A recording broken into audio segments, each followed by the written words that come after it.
Hi super fans, I am Swapnil और इस video में मैं करूंगा हॉकाई के टीजर ट्रेलर का ब्रेकडाउन। हॉकाई डिज्नी प्लस पे रिलीज होने वाली सीरीज है जो लॉन्च होगी दिसंबर में और ट्रेलर की थीम से ये क्लियर है कि ये सीरीज क्रिसमस थीम पे बेस्ड रह के एक फैमिली फ्रेंडली वाइब्स देने वाली है। बेसिकली हॉकाई शो सेट है पोस्ट ब्लिप, यानी कि सभी डस्ट हुए लोगों के वापस आ जाने के बाद की टाइमलाइन में, जिसमें क्लिंट बार्टन अपनी फैमिली के साथ फाइनली टाइम स्पेंड करते हुए दिखता है। बट जब उसे पता चलता है कि कोई और रॉनिन की ड्रेस पहन के अटैक्स कर रहा है, जो कि बाय द वे हॉकाई का एक ऑल्टर वर्जन था कॉमिक्स में भी, जिसके बारे में और डिटेल्स वीडियो में आगे।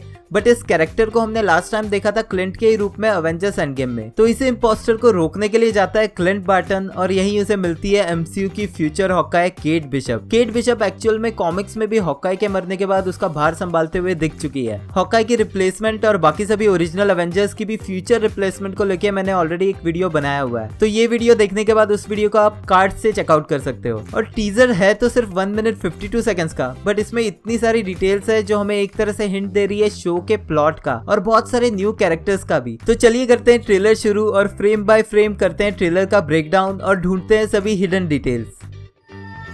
This is the first Christmas we've had together in years.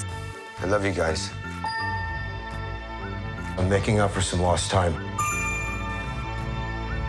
Authorities are wondering if the masked vigilante who terrorized the city's underworld is back. The past has caught up with me. Should we be worried? No, it's nothing. I'll be home for Christmas. I promise.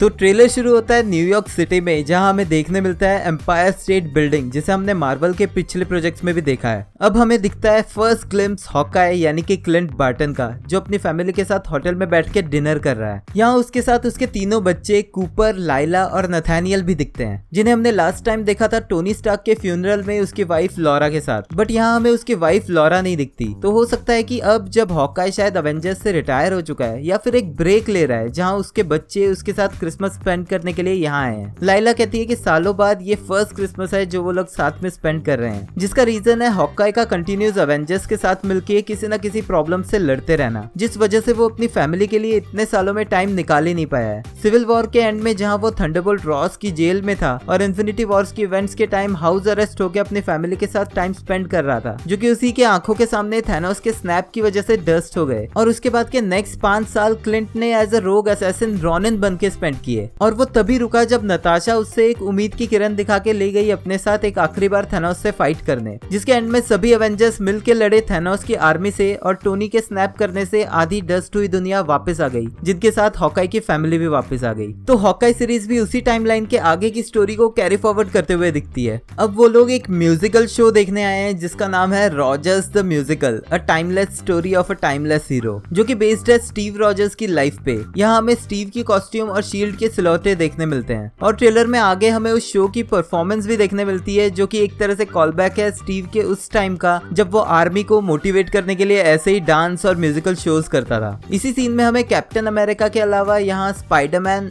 Thor, Loki, Hawkeye, Black Widow, Iron Man, Hulk और Chitauri की army भी दिखती है। यहीं theatre के बाहर कुछ ads भी है, जिनमें है shopperry.com जो कि एक वुमेन्स क्लोथ ब्रांड है, और मैरियट मार्केस होटल की एड भी। ऑफ कोर्स ये दोनों ही स्पॉन्सर्स होंगे इस शो के, जिस वजह से इनके पोस्टर्स यहाँ हैं। बट एक ईस्टर एग यहाँ मैरियट मार्केस से रिलेटेड है कि इसी होटल की अटलांटा लोकेशन में ही शूट हुआ था लोकी सीरीज का टीवी ऑफिस। यहाँ शो खत्म होने के बाद ये लोग वापस घर जाते हैं, जहाँ शायद बच्चों के सो जाने के बाद हॉकाई देखता है न्यूज में एक मास्क विजिलेंटी के बारे में। ये न्यूज चल रही है स्पेक्ट्रम न्यूज NY1 चैनल पे, जो कि WHIH की तरह ही MCU का एक और न्यूज चैनल है जो न्यूयॉर्क की न्यूज कवर करता है। इसे हमने अवेंजर्स मूवी में भी देखा था। अब न्यूज में जो मास्क विजिलेंटी दिखता है वो है बिल्कुल क्लिंट बार्टन के अवेंजर्स एंड गेम वाले कॉस्ट्यूम में, यानी कि हॉकाई का अल्टरनेट वर्जन रॉनिन के रूप में। जब थैनोस के स्नैप की वजह से क्लिंट की फैमिली भी खत्म हो गई थी, तो उसने एक मास्क आइडेंटिटी बना ली थी रॉनिन के रूप में, जिसका नाम डायरेक्टली मूवी में नहीं लिया गया था, बट मार्वल कॉमिक्स की वजह से हमें इस कैरेक्टर के बारे में पता जरूर है। अब क्लिंट इस न्यूज को देख के शॉक हो जाता है और उसके पास्ट के फ्लैशबैक्स भी दिखते हैं और वो इसी चीज की सच्चाई पता लगाने जाता है अपने बच्चों को छोड़ के। जाते जाते उसकी बेटी लाइला उससे पूछती है कि क्या उन्हें उसके बारे में वरीड होना चाहिए और वो उसे समझाता है कि उसे कुछ नहीं होगा और वो क्रिसमस से पहले घर वापस आ जाएगा। और हमें दिखता है मार्वल का लोगो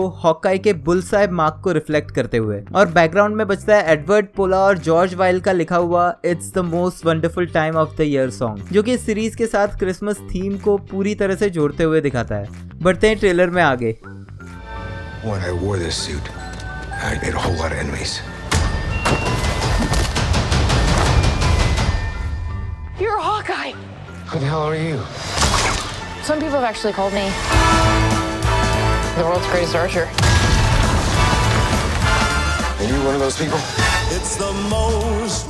अब हमें दिखता है हॉकाई उस मास विजिलेंटे को ट्रैक करते हुए जिसके पीछे पड़े हैं कुछ गुंडे और क्लिंट का ये वॉइस ओवर हमें बताता है कि कैसे लास्ट टाइम उसके इस सूट को पहनने की वजह से जो उसने किया है उसी वजह से उसके बहुत सारे एनिमीज बन चुके हैं। यानी कि एवेंजर्स एंड गेम में जब वो रोनिन बन के जापान में ड्रग कार्टल्स को खत्म कर रहा था, उन्हीं में से किसी एक कार्टल के लोग इस फेक रोनिन को मारने के लिए उसके पीछे पड़े हैं, जिनसे फेक रोनिन फाइट करते हुए भी दिखती है और फाइनली क्लिंट के उसे पकड़ने पे रिवील होती है इस सीरीज की मेन हीरो यानी कि हीरोइन केट बिशप। अब केट क्लिंट को देखते ही पहचान लेती है और उसे बुलाती है हॉकाई के नाम से और क्लिंट उससे पूछता है कि वो कौन है। कॉमिक्स में केट बिशप एक रिच बिजनेसमैन की बेटी थी जो इल्लीगल काम करता था और एक दिन वो खुद उस पर अटैक होने के बाद मार्शल आर्ट्स और आर्चरी सीख के बुराई से लड़ने लगी और क्योंकि कॉमिक्स में तब तक हॉकाई मर चुका था तो उसने उसी का नाम यूज किया खुद की सुपर हीरो आइडेंटिटी के लिए। अब यहाँ हमें दिखता है कि वो एज रोनिन फाइट कर रही है, यानी कि क्योंकि एमसीयू में अभी भी हॉकाई जिंदा है वो उसकी आइडेंटिटी यूज नहीं कर रही। बट मोस्ट प्रोबेबली इस सीरीज के एंड में या तो हॉकाई रिटायर होके या फिर शायद मर के उसे अपना टाइटल देते हुए दिखेगा। हॉकाई के पूछने पे कि वो कौन है, वो कहती है कि कुछ लोग उसे वर्ल्ड का ग्रेटेस्ट आर्चर कहते हैं, जो कि ऑफ कोर्स एमसीयू में हॉकाई है और ये लाइन एक जोक के रूप में यूज होती है। बट साथ ही फिर से हमें याद दिलाती है कि फ्यूचर में केट ही ग्रेटेस्ट आर्चर बनने वाली है। साथ ही वो शूट करती है एक एरो जो कि उसी का बनाया हुआ कस्टम एरो दिखता है जिसके फ्रंट में लगी हुई है एक बॉल, जिसे यूज करके वो एक टावर की बेल रिंग करवा के उस टावर को ही तोड़ देती है। तो जहाँ क्लिंट के पास एडवांस टेक्नोलॉजी की वजह से मल्टीपल एरोज है जो कि इसी तरह अलग अलग चीजें करते हैं, केट ने भी अपनी तरह का जुगाड़ यूज करके ऐसा करना ऑलरेडी शुरू कर दिया है। और एक मिली सेकंड के लिए हमें दिखता है न्यूयॉर्क का ग्रैंड सेंट्रल स्टेशन जहाँ सभी ओजी एवेंजर्स पहली बार असेंबल हुए थे।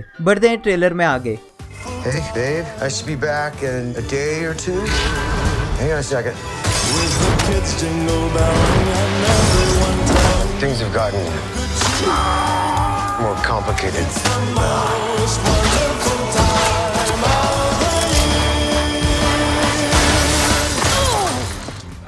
अब हमें दिखते हैं क्लिंट और केट एक होटल रूम में जहां क्लिंट को उसकी वाइफ लॉरा का कॉल आता है और वो उसे कहता है कि वो 1-2 दिन में वापस घर आ जाएगा। और कुछ मल्टीपल सीन्स में हमें देखने मिलते हैं कई और लोकेशन जहां उसी तरह के कार्टेल के लोग जिन्होंने पहले केट पे अटैक किया था अब फिर से अटैक करते हुए। बट यहाँ क्लिंट उनकी बॉटल बॉम्ब को फिर उन्हीं पे थ्रो करके उन्हीं को हर्ट कर देता है। फिर क्लिंट उन लोगों के साथ फाइट करते हुए और एक बिल्डिंग से जंप करते हुए भी दिखता है जहाँ रोप टूटने से वो गिरता भी है और खुद को सेकते हुए भी दिखता है। और एक्चुअल में जो बाद के सीन्स है जिसमें वो होटल में भागते हुए दिख रहा है वो इस जंप से पहले के सीन्स होंगे क्योंकि उसकी ड्रेस से उसका कोट मिसिंग दिखता है। और आगे के कुछ सीन्स में हम केट और क्लिंट को इसी होटल में घुसते हुए भी देख सकते हैं। मतलब एमसीयू के बाकी ट्रेलर्स की तरह यहाँ भी सभी सीन्स मिक्स और झोलमोल करके दिखाए हुए हैं। अब क्लिंट फाइनली कैप्चर दिखता है कार्टेल मेंबर्स के सामने जिन्होंने पहन रखे हैं रेड कलर के कपड़े। ये हो सकते हैं कॉमिक्स के ट्रैक सूट माफिया गैंग जिनका कनेक्शन एक और मेजर विलन के साथ रहा है कॉमिक्स में, उसके बारे में भी आगे डिस्कस करते हैं। लेकिन यहाँ ये सभी मेंबर्स क्लिंट पे बंदूक ताने दिखते हैं बट एक्चुअल में ये गन्स उस पे नहीं बल्कि किसी और पे है। तो हो सकता है कि जिस नेक्स्ट सीन में केट उसे बचाने के लिए रोप स्विंग करके आती है और क्रैश लैंड होती है ये सभी लोग उसी पे गन्स पॉइंट कर रहे हैं।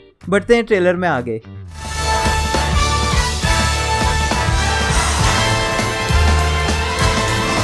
It's the most wonderful time. Yes, the अब ये नेक्स्ट के कुछ सीन सबसे ज्यादा इंपॉर्टेंट है पूरे ट्रेलर में क्योंकि ये हमें इंट्रोड्यूस करते हैं बहुत सारे न्यू कैरेक्टर्स से जिनमें हमें सबसे पहले दिखती है केट बिशप की माँ एलेनोर बिशप। अब एलेनोर बिशप मार्वल कॉमिक्स में केट के बचपन में ही अपनी डेथ फेक करके कॉमिक्स की एक और विलन मैडम मास्क को सपोर्ट कर रही थी। तो हो सकता है कि इस सीरीज में हमें मैडम मास्क के रूप में आगे और भी कॉमिक्स के न्यू कैरेक्टर्स देखने मिले। सेकंड कैरेक्टर जो कि सिर्फ कुछ मिली सेकेंड्स के लिए दिखती है वो है माया लोपेज यानी कि कॉमिक्स की एको। कॉमिक्स में एको एक डेफ लड़की थी जिसकी पावर्स में मार्शल आर्ट्स और फोटोजेनिक फाइटिंग रिफ्लेक्सेस भी थे। कॉमिक्स में एको का फादर और ट्रैकसूट गैंग जिनके बारे में मैंने पहले बोला था, वो दोनों ही काम करते हैं डेयरडेविल के विलन किंगपिन के लिए। और क्योंकि ट्रेलर में अभी तक एक भी रियल विलन नहीं दिखाया गया है, तो हो सकता है कि इस सीरीज का मेन विलन किंगपिन ही हो, जो हमें और टाइप देगा एमसीयू के फ्यूचर में डेयरडेविल को शामिल करने के लिए। और इसी सीन में नेक्स्ट हमें दिखता है lucky the pizza dog. Comics में लकी बिलोंग करता था ट्रैक सूट माफिया गैंग को, और जब हॉकाई की एक फाइट में वो हॉकाई को हेल्प करता है, तब गैंग्स के मेंबर्स लकी को मार के उसे मरने के लिए छोड़ देते हैं। इसी वजह से उसकी लेफ्ट आंख खराब हो जाती है, बट हॉकाई उसे बचा लेता है। और कॉमिक्स में लकी की अच्छी खासी स्टोरी है, बट अभी के लिए बस इतना समझना काफी है कि वो हॉकाई के साथ उसके केस सॉल्व करने में उसकी मदद करते हुए भी दिखा है, जो कि शो के पोस्टर से भी दिख के आ रहा है। बीच के 2 सीन्स शायद कोई कॉस्प्ले इवेंट दिखाते हैं, जहाँ हॉकाई रोनिन के कॉस्ट्यूम में फिर से दिखता है। अब नेक्स्ट सीन में केट और क्लिंट फाइनली ग्राउंड पे दिखते हैं फाइट करते हुए एक साथ अपने फुल गियर्स में, और हमें एक बिल्डिंग में ब्लास्ट होते हुए भी दिखता है, जो शायद हो हॉकाई के किसी एरो की वजह से। देखते हैं ट्रेलर का final scene. This is too dangerous. Definitely not this one. You don't have to say definitely like that. Holy shit! There are arrows more dangerous than that one?